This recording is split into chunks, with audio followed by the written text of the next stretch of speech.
வணக்கம். ஐபிசி தமிழ் நேர் நெஞ்சங்களுக்கு இனிதான காலை வணக்கத்துடன் இது பைபிளும் கிறிஸ்துவம் நிகழ்ச்சி. இன்று நான் உங்கள் அறிவிப்பாளர் ரஜினிநாதன் இணைந்திருக்கின்றேன். என்னுடன் வேத ஆராய்ச்சியாளர் பாஸ்டர் MS வசந்தகுமார் இணைந்திருக்கின்றார். இருவரும் சேர்ந்து இன்று நாங்கள் என்னத்தை பற்றி பேச போகிறோம் என்றால், ரொம்ப காரசாரமான ஒரு தலைப்பு, கணவர் மனைவியை பற்றி. வேதாகமத்தில் என்ன போட்டிருக்கிறது, எப்படியாக கிறிஸ்துவத்தின்படி ஒரு கணவர் மனைவி இருக்கணும், அவர்களுடைய உறவு எப்படி இருக்கணும் என்று நாங்கள் இன்று பாஸ்டரிடம் கேட்டு தெரிந்து கொள்ள போகிறோம். வணக்கம் பாஸ்டர், இன்று நிகழ்ச்சிக்கு வருகை தந்ததுக்காக ரொம்ப நன்றி. நன்றி பாஸ்டர். முதலாவது கேள்வி நீங்கள் திருமணமாகி எத்தனை வருடங்கள் ஆகிவிட்டது? 25 வருஷம் முடிஞ்சது. வாழ்த்துக்கள், ரொம்ப ரொம்ப நல்ல ஒரு விஷயம். இந்த காலத்தில் 25 வருடங்கள் திருமணம் வாழ்க்கையை கொண்டு செல்வது ரொம்ப கஷ்டமாக இருக்குது. நிறைய திருமணங்கள், நிறைய திருமண வாழ்க்கைகள், இல்லற வாழ்க்கைகள் உடைந்த நிலையில் கேள்விப்படுகிறோம். சபைகளில் மட்டும் இல்லாமல் உலகம் என்று நீங்கள் பார்த்தீங்கன்றாலே divorce rate is higher. But இந்த வருடம் கடந்த வருடத்தை விட குறைந்திருக்கிறதாக சென்சஸ் சொல்லுகிறது. ஆனால் தெரிந்த மக்களிடமெல்லாம் பார்க்கும் பொழுது இல்லை என்று ஒரு எண்ணம் தோன்றுகிறது.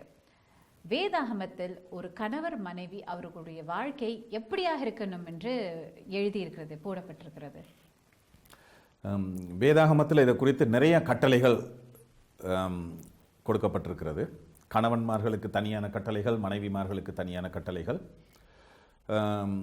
சில நேரங்களில் சில காரியங்களை மக்கள் தவறாக புரிந்து கொண்டு விடுகின்றார்கள். குடும்பத்திற்கு தலைவன் கணவன் என்று சொல்லப்பட்டதன் நிமித்தமாக அந்த தலைமைத்துவத்தை அநேக கிறிஸ்தவர்கள் தவறாக புரிந்து கொண்டிருக்கின்றார்கள். தலைமைத்துவம் அங்கு கிரேக்க மொழியில் உபயோகிக்கப்பட்ட வார்த்தை பொறுப்பை உள்ளடக்கிய ஒரு வார்த்தை. அதாவது குடும்பத்தை வழிநடத்துவதற்கு பொறுப்பாக இருப்பதை குறிக்கின்ற ஒரு வார்த்தையை தவிர, அந்த தலைமைத்துவத்தை ஒரு அரசன் ஒரு அடிமையை நடத்துவது போல கணவன் மனைவியை நடத்த வேண்டும் என்று அர்த்தம் தருகின்ற விதத்தில் அந்த வார்த்தை அங்கு உபயோகிக்கப்படவில்லை. He has responsibilities, அவனுக்கு பொறுப்புகள் இருக்கு. சரி, அப்படி என்றால் மனைவிக்கு அந்த பொறுப்பு இல்லை என்று சொல்லுகிறதா? மனைவிக்கு அந்த பொறுப்பு இல்லை என்று அங்கு சொல்லப்படவில்லை. அந்த தலைமைத்துவம் கணவனாலும் மனைவியாலும் பகிர்ந்து கொள்ளப்படுகின்ற ஒரு பொறுப்பாகத்தான் அங்கு கொடுக்கப்பட்டிருக்கிறது. இப்போ வேறு கட்டளைகளும் நாங்கள் அங்கு பார்க்கலாம். கணவன்மார்களுக்கு கொடுக்கப்பட்ட முக்கியமான கட்டளை, அதாவது தலையாக இருக்கிறான் என்று சொல்லும்போது அவன் எப்படி இருக்கிறான் என்று, அந்த தலைமைத்துவம் எப்படி செயல்பட வேண்டும் என்று பார்க்கும்போது கணவனுக்கு கொடுக்கப்பட்ட கட்டளை, புருஷர்மார்களே உங்கள் மனைவிகளில் அன்பு கூறுங்கள் என்று சொல்லப்பட்டிருக்கிறது. நாமளும் பைபிளில் தேடி தேடி பார்த்தா நேரடியாக மனைவிமார்களே புருஷரில் அன்பு கூறுங்கள் என்று அங்கே கட்டளைகள் இல்லை. அது இயற்கையாக வரும்ன்றனால அவங்க அதில் இயற்கையாக வரும் என்கின்றதுனால அல்ல, அங்கு முதிர் வயதுள்ள பெண்கள் இள வயதுள்ள பெண்களுக்கு தங்களுடைய புருஷர் மேல் அன்புள்ளவர்களாக இருக்க வேண்டும் என்று சிறு வயதிலேயே போதிக்க வேண்டும் என்று சொல்லப்பட்டிருக்கிறது. எனவே அது அவர்களுக்கு அந்த காரியம் போதிக்கப்பட்டிருக்கிறது. கணவன்மார்களுக்கு அது அடிக்கடி வேதத்தில் சொல்லப்பட்ட காரியம், மனைவிகளில் அன்பு கூறுங்கள். அந்த அன்பையும் குறித்து சொல்லும்போது கிறிஸ்து எப்படி நம்மை நேசித்தாரோ, சபையை நேசித்தாரோ அந்த விதமாக நேசிக்க வேண்டும். அதற்கு விளக்கம் கொடுக்கப்பட்டிருக்கிறது. கிறிஸ்து சபையை நேசித்து சபைக்காக தன்னுடைய உயிரையே கொடுத்தது போல மனைவிமார்களை தங்களுடைய சொந்த சரீரங்களாக பாவித்து நேசிக்க வேண்டும் என்று சொல்லப்பட்டிருக்கிறது. இது ரொம்ப கஷ்டமான காரியம், சொந்த சரீரங்களாக பாவித்து நேசிப்பது. ஆனால் அந்த விதமான அன்பு தான் கிறிஸ்தவ கணவனிடத்தில் காணப்பட வேண்டிய ஒரு அன்பாக இருக்கிறது. என்றால் இங்கு இந்த விதமான கட்டளை கொடுக்கப்படும் போது மனிதனை கடவுள் சிருஷ்டித்த விதத்தை ஆராய்ந்து பார்த்தோம் என்றால் இது நன்றாக புரியும். இப்ப ஆரம்பத்தில் தேவன் ஆதாமை படைத்தார், மண்ணினால் படைத்தார் என்று சொல்லப்பட்டிருக்கிறது. கடவுள் நினைத்திருந்தால் ஏவாளையும் அதே விதமாக படைத்திருக்கலாம், மண்ணினால் படைத்திருக்கலாம்.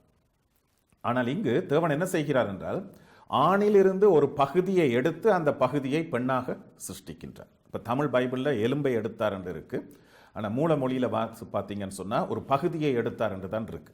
விலா எலும்பு இல்லை, ஒரு எலும்பு, அந்த விலா எலும்பு, அந்த விழாவில் இருந்த ஒரு பகுதி அல்ல, அந்த எலும்பும் சதையும் சேர்த்து தான் எடுக்கப்பட்டது.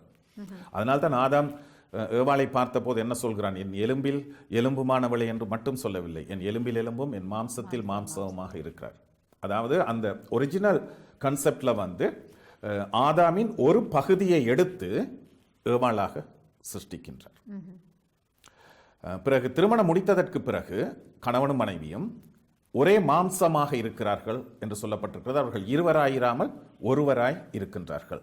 இப்போ ஒரு பகுதி ஆணிலிருந்து எடுக்கப்பட்ட போது அவன் கொஞ்சம் பூரணமற்றவனாக இருக்கிறான், ஒரு குறைபாடு. அப்போ எப்போது மனைவி அவனோடு வந்து சேருகிறாளோ, ஒன்றாக அவர்கள் இருக்கிறார்களோ, அதுதான் இருவரும் ஒன்றாக மாறுகிறார்கள், ஒரே மாம்சமாக இருக்கின்றார்கள். எனவே மனைவியை சொந்த சரீரமாக நினைத்து நேசிக்க வேண்டும் என்ற கட்டளையினுடைய அர்த்தம் என்னவென்று சொன்னால், மனைவி வந்து உன்னுடைய சரீரத்தின் ஒரு பகுதியாக இருக்கின்றாள். இப்போ எப்படி என்னுடைய கையில் ஒரு காயம் ஏற்பட்டால் அது வேதனை தருமோ, அந்த மாதிரி மனைவிக்கு வருகிற வேதனை எனக்கு வரணும். மனைவி வேதனையா இருப்பாருன்னு சொல்லல, மனைவி வேதனையாக இருப்பார் என்று சொல்லல, அந்த விதமாக அல்ல. அந்த அன்பை குறித்து சொல்லும் போது மனைவிமார்களுக்கு கொடுக்கப்பட்டிருக்கின்ற கட்டளை புருஷர்மார்களுக்கு கீழ்ப்படிய வேண்டும் என்று சொல்லப்பட்டிருக்கிறது. இதை தான் அநேகமாக ஆணாதிக்க சிந்தனையாளர்கள் அதிகமாக வலியுறுத்துகிற ஒரு காரியம். ஆனால் முழு வேதத்தையும் நாம் வாசித்து பார்க்கும்போது இருவரும் சேர்ந்து இருப்பது தான் இல்லை, அதாவது வேறு விதமாக நாம் சொன்னால் இருவரும் சேர்ந்த நிலை தான் முழுமையான ஒரு நிலையாக இருக்கிறது. சரி, ஆனாலும் இந்த கீழ்ப்படியணுன்ற விஷயத்தை வந்து நீங்க அப்படியே ப்ரஷ் ஓவர் பண்ணி போன மாதிரி தோணுது. அதுல கீழ்ப்படியணுன்றது தான் எழுதி இருக்கிறது. தெளிவாக மனைவிமார் வந்து கணவருக்கு கீழ்ப்படிந்து இருக்க வேண்டும் என்று. அது வந்து உண்மையிலே அப்படியே பார்க்க போனால் ஒரு ஆணாதிக்க நிலையிலிருந்து இருக்கிற மாதிரி தானே இருக்கிறது. பெண்களை அடிமைப்படுத்த வேண்டும் இல்லை, அது பெண்களை அடிமைப்படுத்த வேண்டும் என்கின்ற ஒரு நிலை என்று சொல்ல முடியாது. கீழ்ப்படிந்து இருக்கிற நிலைமை வந்து காலுக்கு கீழாக இருக்கின்ற நிலையோ அடிமையாக இருக்கின்ற நிலையோ அல்ல. இப்போ சில நேரங்களில் நீங்கள் பார்த்தீர்கள் என்று சொன்னால் வேதத்தில் கூட சொல்லப்பட்டிருக்கிறது, மனைவிமார்களினுடைய ஆலோசனைகளையும் கணவன்மார்கள் கேட்க வேண்டும் என்றும் சொல்லப்பட்டிருக்கிறது. பைபிள் ரெண்டையும் நல்ல ஒரு பேலன்ஸாக கொண்டு வந்திருக்கு. இப்போ நீதிமொழிகள் 31ஆம் அதிகாரத்தை வாசித்தீர்கள் என்றால் குணசாலியான பெண்ணை குறித்து நாம் வாசிக்கின்றோம். அவள் என்னென்னலாம் செய்கிறாள், எப்படி எல்லாம் இருக்கிறார், தயையுள்ள போதகம் அவள் நாவில் இருக்கிறது. இப்போ எல்லா தீர்மானங்களும் கணவன் தான் எடுக்கிறான் என்று வைத்துக் கொண்டாலும் அந்த தீர்மானத்தை எடுப்பதற்கு முன்பதாக மனைவியினுடைய ஆலோசனைகள் அவசியமானதாக இருக்கிறது. இப்போ தலைமைத்துவம் ஆணிடத்தில் இருக்கிறது என்பதற்காக கணவன் தனித்து செயல்படக்கூடிய சுதந்திரத்தை அங்கு வேதாகமம் கொடுக்கவில்லை. அதாவது ரெண்டு பேரும் சேர்ந்ததுதான், இருவரும் சேர்ந்துதான் ஒருவராக இருக்கின்றார்கள். அப்போ அங்கே தனியாக டிசிஷன் எடுக்கிறதற்கோ தனித்து செயல்படுவதற்கோ எந்த விதமான உரிமையும் அங்கு கொடுக்கப்படவில்லை. இப்போ இந்த தலைமைத்துவம் கீழ்ப்படிவு இரண்டும் சமுதாயத்தினுடைய அமைப்பை அடிப்படையாக கொண்டு கொடுக்கப்பட்ட கட்டளைகள். அதாவது ஃபங்க்ஷனல் ரீதியாக, செயல்பாட்டு ரீதியாக. இப்போ ஆணுக்கு சில செயல்பாடுகள் இருக்கிறது, பெண்ணுக்கு சில செயல்பாடுகள் இருக்கிறது. பழைய சமுதாயத்தை பொறுத்த வரைக்கும் ஆண் வெளியில் சென்று வேலை செய்து வருகிறவனாக இருந்தான், பெண்கள் வீட்டில் இருக்கின்ற நிலைமை காணப்பட்டது. இன்றைக்கு அந்த நிலைமை மாற்றமடைந்து காணப்படுகிறது. எனவே அந்த மாற்றமடைந்த, அதாவது பழைய முறையில் வந்து ஆண்கள் வெளியில் வேலை செஞ்சாங்க, பெண்கள் வீட்டில் வேலை செஞ்சாங்க. இன்னைக்கு ஆண்கள் வெளியில் வேலை செய்கிறாங்க, பெண்கள் வீட்லேயும் வேலை செஞ்சுட்டு வெளியிலும் வேலை செய்கிறாங்க. அதுதானே? நீங்கள் பெண்களாக இருக்கிறதுனால பெண்களுக்கு ரொம்ப ஆதரவாக பேசுவது போல எனக்கு தென்படுகிறது. அப்படி அல்ல, ஆண்களும் வீட்டில் வேலை செய்கிற ஆண்கள் இருக்கிறார்கள், இல்லை என்று சொல்ல முடியாது. நிச்சயமா இல்லைன்னு சொல்ல முடியாது. ஆனால் ஒவ்வொரு குடும்பத்திலும் பிரச்சனைகள் காணப்படுவதை நாம் பார்க்கின்றோம். ஆனா இப்ப பாருங்க, நீங்க எடுத்துக்கொள்ளுங்க, இப்ப நீங்க சொல்லும் போது கூட இருக்கிறார்கள் அப்படின்னு ஒரு மூச்சு விட்ட மாதிரி இருக்கு. அதாவது இன்னும் ஏற்றுக்கொள்ள முடியல. அதாவது ஒரு பெண் வந்து வீட்டுல வேலை செய்கிறார்கள், வெளியில வேலை செய்கிறார்கள், ரொம்ப சர்வசாதாரணமாக நான் சொல்லுகிறேன், ஏற்றுக்கொள்கிறோம், சமுதாயமாக அதை ஏற்றுக்கொள்கிறோம். ஆனால் ஒரு ஆண் வந்து வெளியில வேலை செய்கிறார், வீட்லயும் வேலை செய்யும் போது அது ஒரு நையாண்டியா தான் நாங்க எல்லாரும் பேசிக்கொள்றோம். அது நம்முடைய சிந்தனையில், நம்முடைய கலாச்சாரத்தில் வந்த ஒரு காரியமே தவிர உண்மையாக அந்த விதமாக நாம் அதை பார்க்கக்கூடாது. அதாவது நம்முடைய சமுதாயத்தில் ஆண்கள் வீட்டில் வேலை செய்வது, சமைப்பது ஏதோ தரக்குறைவான கீழ்த்தரமான ஒரு செயலாக பார்க்கப்படுகிறது. எங்கேயாவது பைபிள்ல ஒரு ஆண் வீட்டு வேலை செஞ்சு எழுதியிருக்கிறதா ஏதாவது ஒரு பகுதியில்? இப்போ அந்த கால சமுதாயத்தினுடைய வாழ்க்கை முறை, அமைப்பு முறை வித்தியாசமானது. எனவே இன்றைய சமுதாய அமைப்பு முறை வித்தியாசமானது. இப்போ ஆண்கள் எந்த ஒரு வீட்டு வேலையும் செய்யக்கூடாது என்று அங்கு எந்த ஒரு இடத்திலும் நாம் வாசிப்பது. ஆனால் பெண்கள் வேலைக்கு போகின்றவர்களாக இருந்தார்கள், தீர்க்கதரிசிகளாக இருந்திருக்கிறார்கள், வியாபாரிகளாக இருந்திருக்கிறார்கள். அந்த நீங்க சொன்ன அந்த நீதிமொழிகள் 31 எடுத்து பார்த்தோமே, ஆனால் ஒரு பெண், ஒரு குணசாலி உள்ள பெண் எப்படியெல்லாம் இருக்கணும் என்று பார்க்கும் பொழுதே ஒரு வீட்டிற்கு என்னென்ன ஒரு பெண் செய்ய வேண்டும் என்ற விஷயங்கள் எல்லாம் நிறைய அதில் நாங்கள் பார்க்கின்றோம். அதனால பெண்ணுக்கு வீட்டில் மட்டும் இடம் என்று வேதாகமத்தில் நாங்கள் அதை எடுத்து பார்க்க முடியாது. அதை பற்றி ஒரு நிகழ்ச்சியை நாங்கள் செய்திருக்கிறோம். இன்றைக்கும் கூட பெண்கள் வெளியில் போய், அதாவது பெண்கள் வெளியில் போய் வேலை செய்வதற்கான காரணம் பொருளாதார சுமை. இவர் ஆண் கொண்டு வருகின்ற சம்பளம் குடும்பத்தை நடத்துவதற்கு போதாததாக இருக்கின்றதன் நிமித்தமாக தான் பெண்களும் வெளியில் போக வேண்டிய ஒரு பொருளாதார நிலைமை காணப்படுகிறது பெரும்பாலான இடங்களில். அப்படி மட்டும் என்று சொல்ல முடியாதுல்ல பாஸ்டர். இப்போ சில பெண்களுக்கு இயற்கையாகவே சில என்ன சொல்ல ஆசீர்வாதங்கள் இருக்கும், அவங்க வேலைக்கு போகணும்னு ஒரு வாஞ்சி இருக்கும், அவங்க படித்த படிப்புக்கு ஏதாவது செய்ய வேண்டும் என்ற ஒரு ஆசை இருக்கும், இல்லை? அதாவது இன்றைய காலகட்டத்தில் முக்கியமாக நாம் எதை பார்க்க வேண்டும் என்று சொன்னால், இப்போ பழைய காலத்தில் பெண்களுக்கு கல்வி மறுக்கப்பட்டிருந்தது. பெண்களுக்கு கல்வி மறுக்கப்பட்ட ஒரு சமுதாயமாக இருந்தது. இன்றைக்கு பெண்களுக்கு கல்வி அறிவு இருக்கின்றது. இந்த பெண்களுக்கான கல்வி கூட நீங்கள் பார்த்தீர்கள் என்றால் அதுவும் கிறிஸ்தவ மிஷனரிகள் அறிமுகப்படுத்திய ஒரு காரியமாக நாம் பார்க்கின்றோம் பல நாடுகளில். என்னால் அந்த காலத்தில் கல்வி அரச குலத்தவர்களுக்கு மட்டும் வரையறை செய்யப்பட்டிருந்தது, பெண்களுக்கான கல்வி மறுக்கப்பட்டிருந்தது. பெண்கள் படிக்க தொடங்கியதற்கு பிறகு அவர்களுக்கு வேலை செய்ய வேண்டும் என்கின்ற அந்த எண்ணம், இல்லைனா வேலை செய்யக்கூடிய ஆற்றல், வெளியில் போய் வேலை செய்யக்கூடிய ஆற்றல் வந்திருக்கின்றது. எனவே இன்றைய காலகட்டத்து கணவன் மனைவியினுடைய நிலையை வைத்து பார்க்கும்போது ஆணும் பெண்ணும், அதாவது கணவனும் மனைவியும் குடும்பத்தில் தங்களுக்கு இருக்கின்ற பணிகளை பகிர்ந்து கொண்டு செய்ய வேண்டிய ஒரு காரியம் காணப்படுகிறது. வேதம் கூட அந்த விதமான ஒரு நிலைமையைத்தான் நமக்கு முன்வைக்கின்றது. மனைவிகளை நேசிக்கும் போது, இப்போ ஒரு கணவன் உண்மையாகவே மனைவியை நேசிக்கும் போது மனைவிக்காக நிறைய வேலைகளை செய்கிறவனாக இருப்பான். சும்மா தினந்தோறும் நான் உன்னை நேசிக்கின்றேன் என்று சொல்றதுனால மட்டுமே கணவர்கள் வேதாகமத்தின்படி நல்ல கிறிஸ்துவ கணவர்களாக ஆகிவிட முடியாது. ஆனால் இந்த கணவர் மனைவி என்று சொல்லும் பொழுது இதுக்கு சுற்றி இன்னும் நிறைய உறவுகள் இருக்கிறது. ஒரு சிறிய விளம்பர இடைவெளிக்கு பிறகு அதனை பற்றி நாங்கள் பேசுவோம். ஐபிசி தமிழ் நேயர் நெஞ்சங்களுக்கு இனிதான வணக்கம். இது ஐபிசி தமிழில் பைபிளும் கிறிஸ்துவம் நிகழ்ச்சி. இன்று பைபிளும் கிறிஸ்துவம் நிகழ்ச்சியில் நாங்கள் கணவர் மனைவிகளை பற்றி பேசிக்கொண்டிருக்கிறோம். உண்மையிலே ரொம்ப தேவையான ஒரு தலைப்புன்னு நினைக்கிறேன். ஒரு கணவர் மனைவி வேதாகமத்தின் அடிப்படையில் எப்படி இருக்க வேண்டும் என்று இன்று நாங்கள் வேத ஆராய்ச்சியாளர் MS வசந்தகுமார் அவர்களுடன் பேசிக்கொண்டிருக்கின்றோம். பாஸ்டர், சரி, ரொம்ப வேதாகமத்தில் கணவர் எப்படி மனைவியை நேசிக்க வேண்டும் என்பதையும், மனைவி எப்படி கணவரை கீழ்ப்படிய வேண்டும் என்பதையும், நேசிக்க வேண்டும் என்பது என்ன சொல்றது, அப்படியாக இருக்கும் என்று நாங்கள் ஏற்றுக்கொள்கிறோம். ஆனால் கீழ்ப்படிய வேண்டும் என்று வசனங்களை நாங்கள் பார்த்தோம். இன்று எங்களுடைய தமிழர் சமுதாயத்தை எடுத்து பார்த்தீங்க என்றால் கணவர் மனைவி மட்டும் இல்லை, இன்றைக்கும் ஒரு ஆண் ஒரு பெண், இல்லாட்டி ஒரு பெண் ஒரு ஆணை தெரிவு செய்ய வேண்டும், அவர்களுடைய வாழ்க்கை துணையாக தெரிவு செய்ய வேண்டும் என்று பார்க்கும் பொழுது அது கொஞ்சம் சர்ச்சையாகத்தான் இன்னமும் இருக்கிறது. அநேகமாக அம்மா, அப்பா, தாத்தா, பாட்டி, பக்கத்து வீட்டுக்காரர் எல்லாரும் சேர்ந்து தான் இந்த திருமணங்களை நிச்சயிக்கிறார்கள். நிச்சயிக்கப்பட வேண்டும் என்பது அது நடக்குதோ இல்லையோ ஒரு வாஞ்சியாக இருக்கு. இல்லை அவங்களா தெரிவு செய்யலை, பார்த்து வச்ச திருமணம், அப்படி பேசி வச்ச திருமணம் அப்படி என்றெல்லாம் சொல்வதில் நாங்கள் பெருமை கொள்கின்றவர்கள். ஆனால் திருமணம்னு வரும்பொழுது, உறவுகள் என்று வரும்பொழுது வேதாகமத்தில் திருமணத்தை சுற்றி இருக்கும் உறவுகளை பற்றி என்ன சொல்லுகிறது? இப்போ திருமணத்தை சுற்றி இருக்கின்ற உறவுகள், அவர்களையும் நாம் நேசிக்க வேண்டும், பராமரிக்க வேண்டும். அந்த பொறுப்புகள் இருக்கிறது. ஒரு மகனுக்கு தன்னுடைய பெற்றோரை பராமரிக்க வேண்டிய பொறுப்பு, நிச்சயமாக இருக்கிறது. மகளுக்கும் அதே விதமாக இருக்கிறது. ஆனா அதுல எழுதப்படல. எழுதப்படவில்லை என்று சொல்வதை விட பொதுவாக சொல்லப்பட்ட காரியம், உன் தாய் வயது சென்றவளாகும் போது அவளை தள்ளிவிடாதே, உன் பெற்றோரை கனம் பண்ணு. பெற்றோரை கனம் பண்ணுதல் என்ற காரியம் எல்லாருக்கும் கொடுக்கப்பட்ட காரியம் தான். அது ஆணுக்கும் கொடுக்கப்பட்ட கட்டளை, பெண்ணுக்கும் கொடுக்கப்பட்ட கட்டளை. சரி. அப்ப பெற்றோரை பார்க்க வேண்டியது பிள்ளைகளினுடைய ஒரு கடமையாக இருக்கிறது.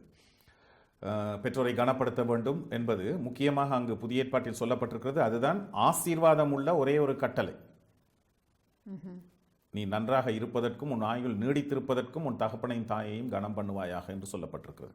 எனவே தகப்பனையும் தாயையும் கனம் பண்ணுகின்ற இந்த காரியம் திருமணத்தோடு முடிவடைந்து விடவில்லை, அதற்கு பிறகும் தொடர்கிறது.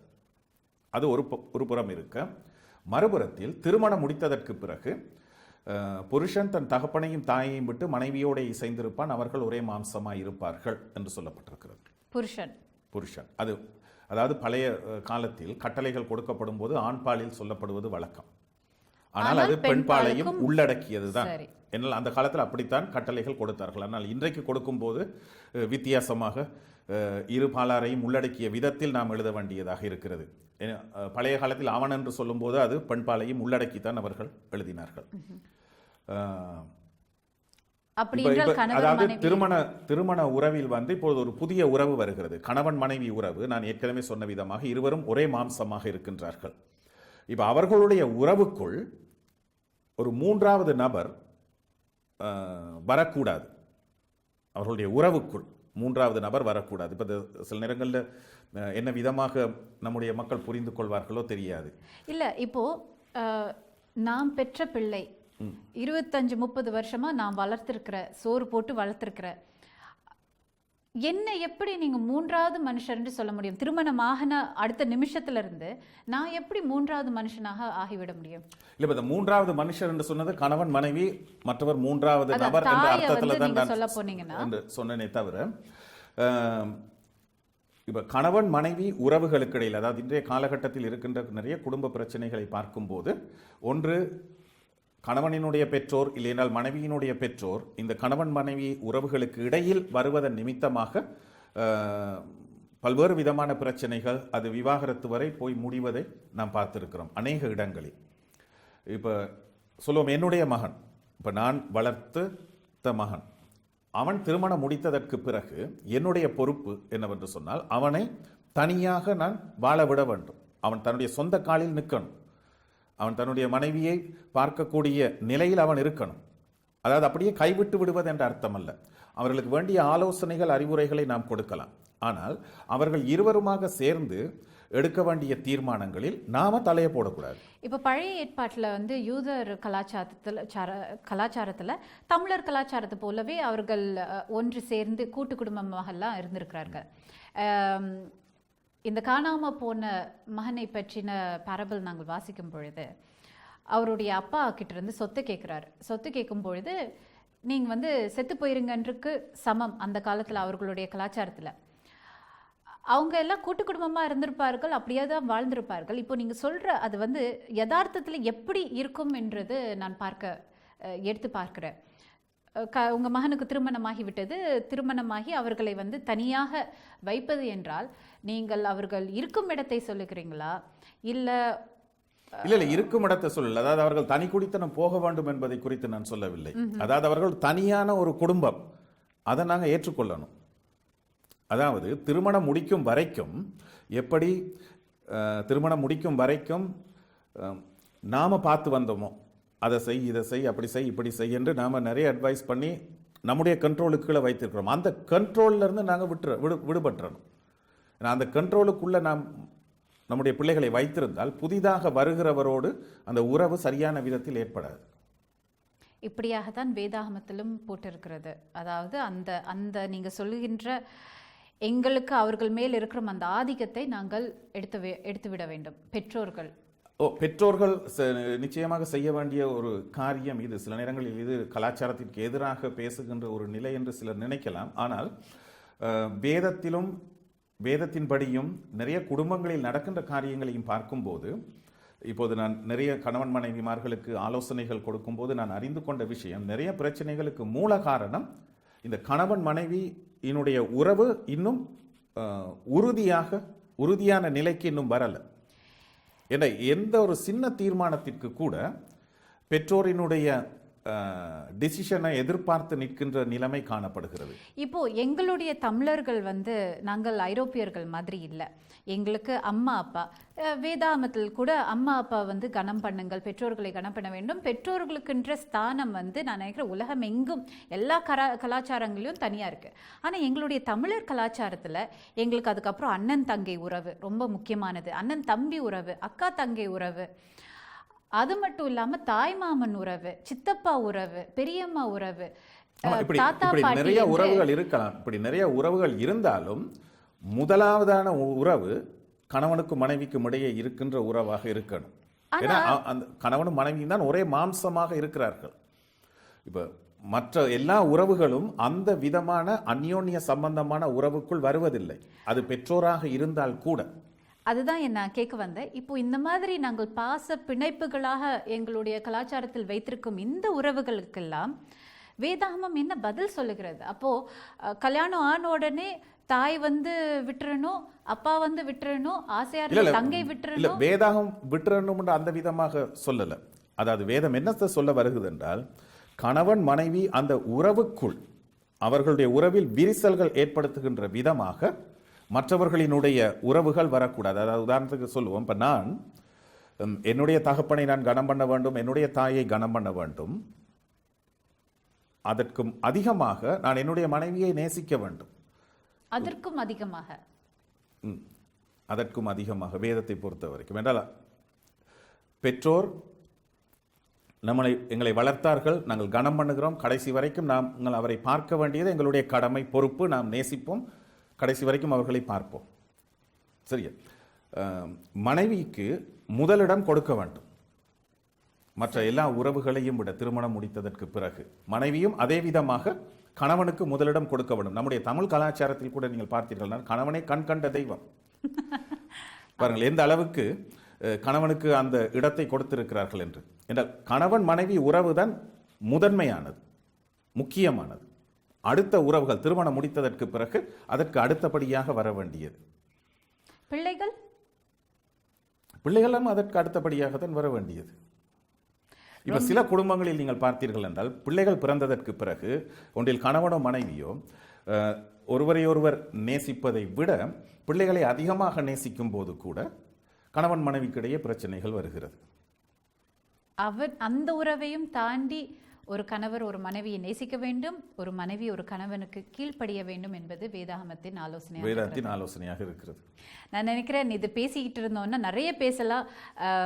நிறைய நீங்கள் 25 வருடம் திருமணம் ஆனவர் மட்டும் இல்லாமல் நிறைய தம்பதியர்கள் மத்தியில் பிரச்சனைகள், அவர்களுக்கு ஆலோசனைகள் சொல்லியிருப்பீர்கள். பொதுவாக இன்று எங்களுடைய நேர்களுக்கு நீங்கள் ஏதாவது ஒரு விஷயம் சொல்ல போனீங்க என்றால் நிறைவாக என்ன கருத்து சொல்லுவீங்க? இப்போ திருமணத்தை குறித்து நான் சொல்ல வேண்டும் என்றால், வேதத்தில் இருந்து நான் சொல்ல வேண்டிய காரியம், ஒவ்வொரு திருமண ஆராதனையிலும் நாங்கள் சொல்கிற காரியம், தேவன் இணைத்ததை மனிதன் பிரிக்காதிருக்க கடவன். அதாவது கணவன் மனைவிக்கிடையே பிரச்சனைகள் ஏற்படுவது சகஜம். வீட்டுக்கு வீடு வாசப்படி என்ற மாதிரி எல்லா குடும்பங்கள்லையும் பிரச்சனைகள் வரும். ஆனால் பிரச்சனைக்கு தீர்வு விவாகரத்து என்று நினைக்கக்கூடாது. பிரச்சனைகளை பேசி தீர்க்க வேண்டும். ரொம்ப அருமையாக சொன்னீங்க பாஸ்டர். இன்று இந்த கருத்துடன் நாங்கள் இந்த நிகழ்ச்சியை நிறைவுக்கு கொண்டு வருகிறோம். மீண்டும் இன்னும் ஒரு பைபிளும் கிறிஸ்துவம் நிகழ்ச்சியில் உங்களை சந்திக்கும் வரை உங்களிடம் விடைபெறுவது ரஜினிநாதன். நன்றி, வணக்கம்.